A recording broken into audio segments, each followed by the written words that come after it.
Hello foodie people, ఈరోజైతే పాలకూర కోడిగుడ్డు పొరుటు అయితే చేసి చూపిస్తున్నాను చూడండి.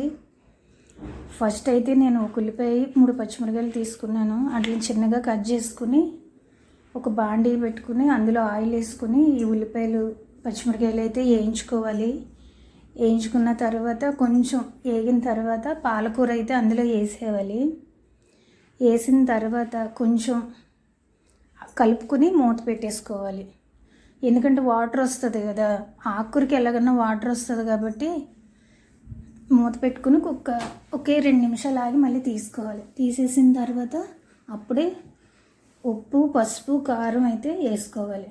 మసాలా పొడి ఏమి యాడ్ చేయాల్సిన అవసరం లేదు. ఎందుకంటే కోడిగుడ్డు పొరిటికి అంత ఇలా ఆకుకూర వేసినప్పుడు మసాలా వేయడం అంతేం బాగోదు కాబట్టి మసాలా అసలు వేయాల్సిన అవసరం లేదు. కావాలంటే ఆవాలు, జీలకర్ర వేసుకోవచ్చు. నేను అది కూడా వేయలేదు. చాలా బాగుంటుంది, ఒకసారి అయితే ట్రై చేయండి. వేసిన తర్వాత నేనైతే దీనికి 4 ఎగ్స్ వాడాను.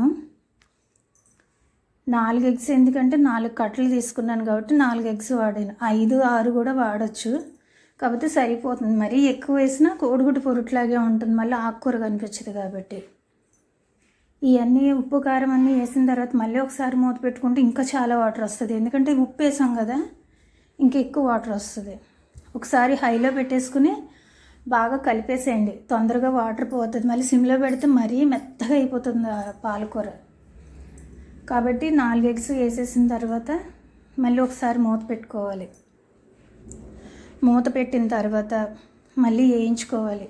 మూత తీసేసి కొంచెం అప్పుడైతే సిమ్లో పెట్టుకోండి, ఎందుకంటే మళ్ళీ మాడిపోతుంది.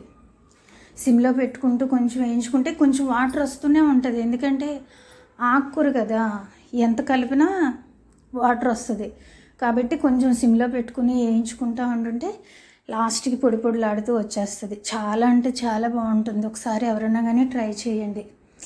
తోటకూరతో కూడా వండొచ్చు ఇలాగా, కాకపోతే తోటకూర కన్నా పాలకూర ఇంకా టేస్ట్గా ఉంటుంది. తోటకూర ఎలా వండినా కూడా బాగుంటుంది.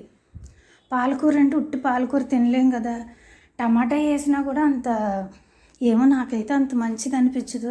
ఎక్కువైతే నేను ఇలాగే వండుతాను.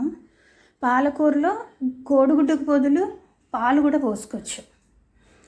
పాలు పోసుకోవడం వల్ల ఏంటంటే చాలా మంచిది. హార్ట్ పేషెంట్లకు కానీ, పెద్దవాళ్ళకి కానీ, కొంచెం నీరసంగా ఉండేవాళ్ళకి కానీ అసలు చాలా అంటే చాలా మంచిది. ఎవరన్నా కానీ ట్రై చేయండి. అది కూడా పాలు కాయకుండా పోయాలి, పచ్చిపాలు. ఏ కూరలోనన్నా కానీ పాలు పోసిన కూరలో ఎప్పుడన్నా కానీ పచ్చిపాలే పోయాలి. కాసిన పాలు పోస్తే టేస్ట్ రాదు మీకు. పచ్చిపాలు పోస్తే కూర దగ్గరగా గుజ్జులాగా వస్తుంది. చాలా అంటే చాలా బాగుంటుంది. ఓకే దీని సంగతి చూద్దాము. చూసారా, చాలా పొడి పొడిలాడుతూ వచ్చేస్తుంది. ఓకే, చాలా అయితే చాలా బాగుంది కూర అయితేనే. మా అమ్మాయికి ఇంకా అన్నం పెట్టేవాలి, ఎందుకంటే అది టిఫిన్ తిందో నేను టిఫిన్ తిన్నా. ఇద్దరు ఫస్ట్ పొద్దున్నే ఫస్ట్ అన్నమే తినేస్తాము. ఎక్కువ నైట్ పూట మిగిలితే అన్నం తింటాం, లేదా పొద్దున్న వండేసిన అన్నమే తినేస్తాం ఇద్దరం కూడాని. ఓకే, ఈ కర్రీ నచ్చినట్టయితే షేర్ చేయండి, లైక్ చేయండి, సబ్స్క్రైబ్ చేయండి, కామెంట్ చేయండి. ఒకసారి అయితే వంట ట్రై చేయండి. ఓకే, చాలా బాగుంటుంది పాలకూర కోడిగుడ్డు పొరుటు. Okay, bye.